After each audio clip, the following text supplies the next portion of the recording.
नमस्ते बच्चों। आज हम आपकी सहायक पुस्तिका कृतिका का पहला अध्याय माता का अंचल पढ़ेंगे। बच्चों, माता का अंचल इसके लेखक हैं शिव पूजन सहाय जी। और ये जो माता का अंचल आपके कोर्स में है, ये शिव पूजन सहाय जी के उपन्यास माता का अंचल का एक अंश आपकी पुस्तक में दिया गया है बच्चों। और इस अध्याय में शिव पूजन सहाय जी ने अपने बचपन के दिनों और ग्रामीण जीवन के कुछ दृश्य बताए हैं। साथ ही माता पिता के साथ उनका जो लगाव था, अपनापन था, बच्चों के खेल आदि विविध बातें इस पाठ में बच्चों बताई गई हैं। तो चलिए हम शुरू करते हैं।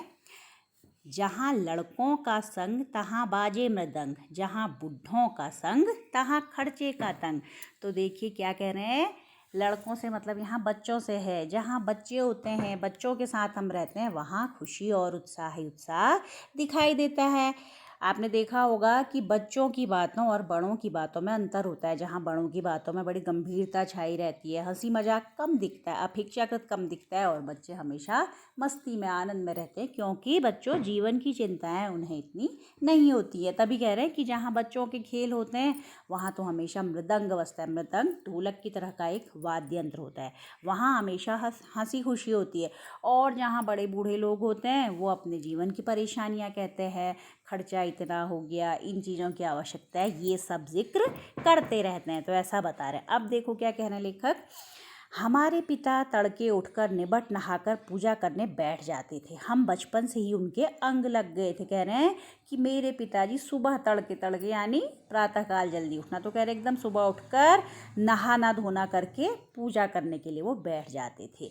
और हम पिताजी से बचपन से ही बहुत ज़्यादा क्या थे, जुड़े हुए थे। अंग लग गए थे का तात्पर्य क्या है कि पिताजी से बहुत स्नेह करते थे।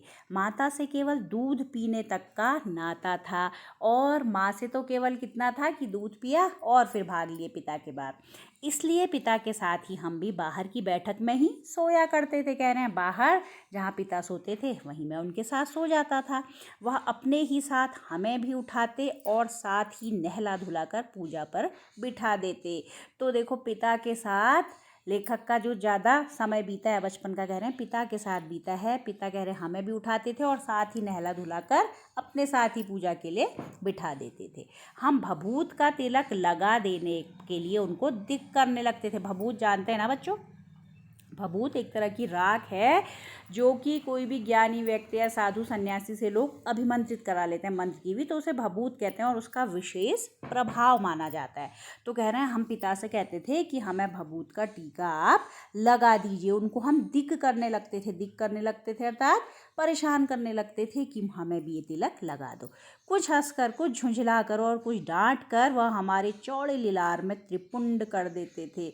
तो पिता कभी कभी कह रहे परेशान भी हो जाते थे, और कभी कभी हमारे इस बचपने पर हंसने भी लगते थे और कभी डांटते भी थे। लेकिन क्या कर देते थे अंततः कि हमारे चौड़े लिलार यानी ललाट माथे में क्या कर देते थे, त्रिपुंड बना देते थे। वो जो बेटा बच्चों क्या होता है, 3 लाइनें सी रहती हैं, वो सीधी भी हो सकती हैं, चंद्रमा के आकार में भी, इस तरह से पिता लगा दिया करते थे। हमारे लिलार में भभूत खूब खुलती थी। और कह रहे हैं कि जब हमारे माथे में भभूत लगा दी जाती थी तो बहुत अच्छी लगती थी। खूब खुलती थी का मतलब क्या है यहाँ पर कि हम अच्छे दिखने लगते थे उसमें। सिर में लंबी लंबी जटाएं थी। छोटे बच्चे हैं वो अभी, तो उनके बाल भी लंबे हैं, क्योंकि छोटे बच्चों के आप जानते हैं बच्चों ये परंपरा है कि या 3 वर्ष में या 5 वर्ष में बाल काटे जाते हैं, तो उनके अभी लंबे बाल थे और जटाएं भी थी। तो कह रहे हैं जब हमारे भभूत भी लग जाते थे तो हम किसकी तरह लगने लगते थे, हम खासे बम भोला बन जाते थे। बम भोला शिव जी की तरह बन जाते थे। मतलब क्या लगने लगते थे, हम शिव जी लगने लगते थे। और पिताजी हमें बड़े प्यार से भोलानाथ कहकर पुकारा करते थे। इसीलिए पिताजी ने उनका नाम क्या रख दिया, भोलानाथ रख दिया था। पर असल में हमारा नाम था तारकेश्वर नाथ। कह रहे हैं वैसे वास्तव में हमारा नाम क्या था, तारकेश्वर नाथ। हम भी उनको बाबूजी कहकर पुकारा करते और माता को मैया। तो पिता को बाबूजी कहते थे, माता को मैया। जब बाबूजी रामायण का पाठ करते तब हम उनकी बगल में बैठे बैठे आईने में अपना मुँह निहारा करते थे। अब पिताजी तो रामायण पढ़ा करते थे, वो तो इस समय पढ़ना जानते नहीं थे।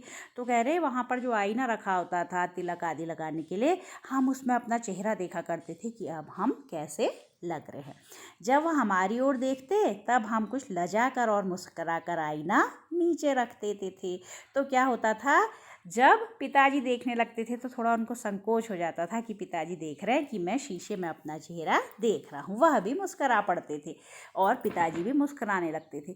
तो इस तरह से पिता और पुत्र के बीच में स्नेह का एक बड़ा अच्छा सा नाता है, बड़ी आत्मीयता है बच्चों, इन सारे प्रसंगों से ऐसा लगता है। अब देखिए आगे, पूजा पाठ कर चुकने के बाद वह राम राम लिखने लगते। एक उनकी पोथी सी थी, पुस्तिका सी थी, उसमें वो हमेशा क्या लिखा करते थे, प्रतिदिन राम लिखा करते थे। कई लोग करते हैं बच्चों, एक परंपरा सी उनकी रहती है कि वो राम राम लिखकर, और जब वो पुस्तिका फिर पूरी भर जाएगी राम नाम से तो वो उसे किसी पवित्र नदी में, गंगा आदि में प्रवाहित कर लेते हैं। ये भी पूजा करने का कुछ लोगों का एक तरीका होता है। तो कह रहे हैं वह उसे पाठ करने की पोथी के साथ बांध कर रखते थे। जिससे रामायण का पाठ किया करते थे उसी के साथ उसे वो रख लेते थे।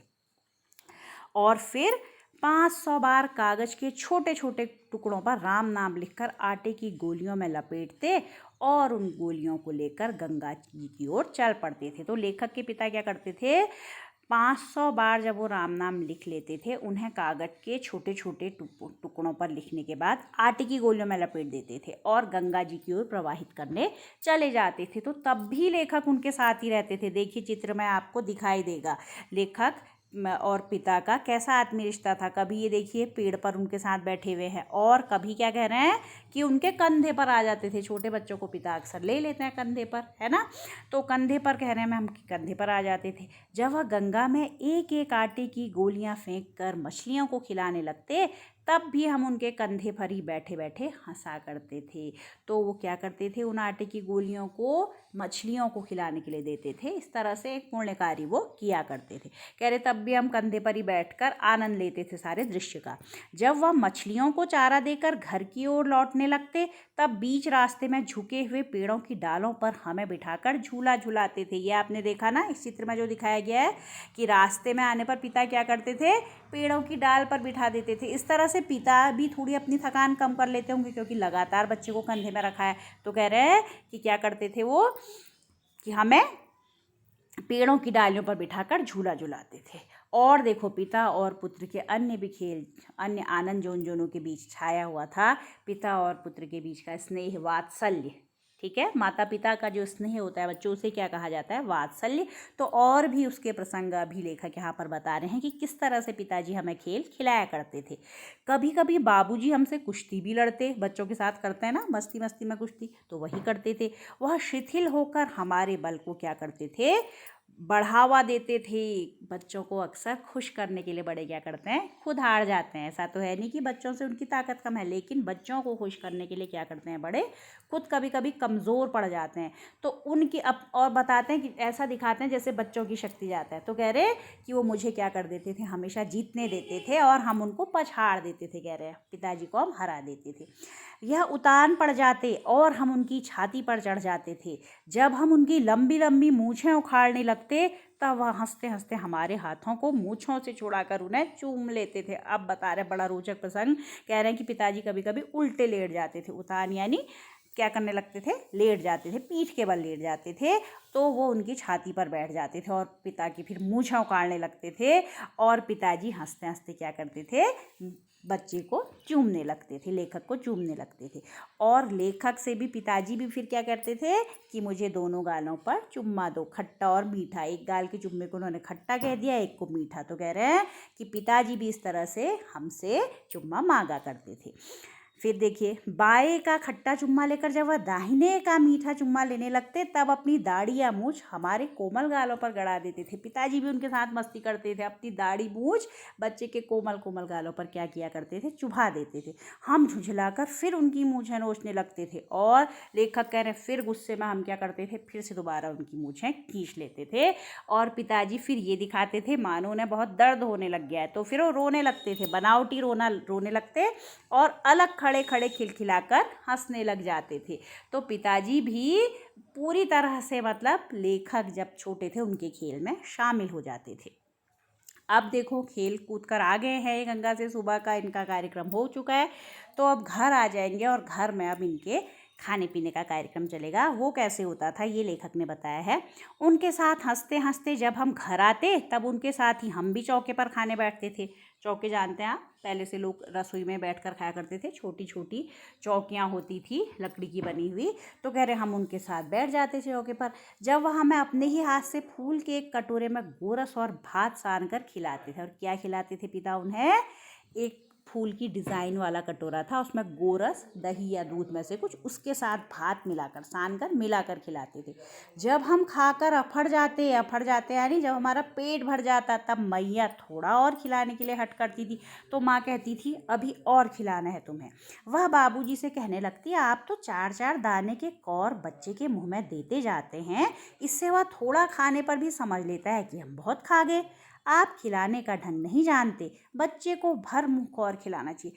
मतलब पिताजी पूरा खिला लेते थे, खिला चुके होते थे, फिर भी माँ को लगता था कि इन्होंने अभी अच्छे ढंग से बच्चे को नहीं खिलाया। क्योंकि माता पिता का स्नेह ही होता है कि उन्हें लगता है कि बच्चे को बहुत अच्छा और खिलाना है और पोषण देना है। तो यही माँ कहती थी कि आप जानते नहीं हैं। अब माँ क्या गाती थी देखो, जब खाएगा बड़े बड़े कौर तब पाएगा दुनिया में ठौर। माँ कहती थी कि बेटा जब बड़े बड़े ग्रास खाओगे, बड़े घास भी कहते हैं ना इसको, बड़े कौर खाओगे तब कहीं तुम इतने बलवान होगे, शक्तिवान होगे कि दुनिया में अपनी जगह बना पाओगे, अपना अस्तित्व कायम रख पाओगे। ये माँ उनसे कहती थी।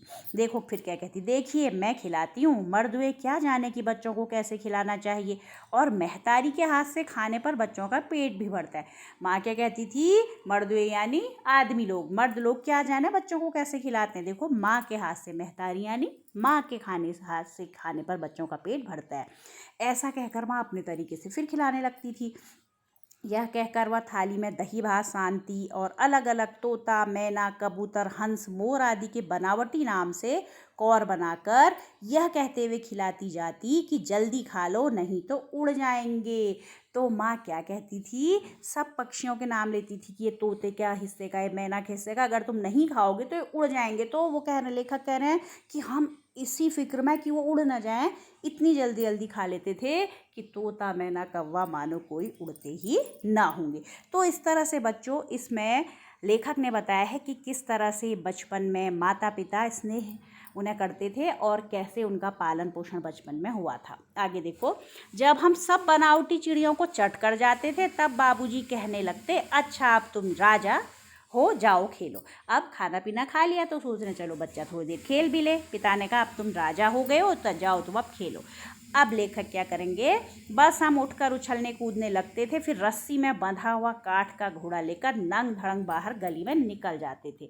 तो कह रहे हैं कि हम जिस हालत में होते थे, अब अपना एक काठ का उनका खिलौना था, लकड़ी का, काठ का घोड़ा है नहीं, लकड़ी का उनका घोड़ा था, उसे लेकर अब बच्चों के साथ खेलने निकल जाते थे। तो बच्चों आज हमने इस पाठ में देखा कि लेखक अपने माता और पिता के साथ किस तरह से उनके बचपन के क्रियाकलाप रहे, कैसे माता और पिता का वात्सल्य था। आगे भी हम अभी पढ़ेंगे इस पाठ में कि अब वो किस किस तरह के खेल अपने साथियों के साथ करते थे, साथियों और माता पिता के साथ उनके व्यवहार में कैसे बदलाव आ जाया करता था। तो इससे संबंधित जो प्रश्न और शब्दार्थ मैं आपको दूंगी, आप अपनी अभ्यास पुस्तिका में बच्चों से करेंगे।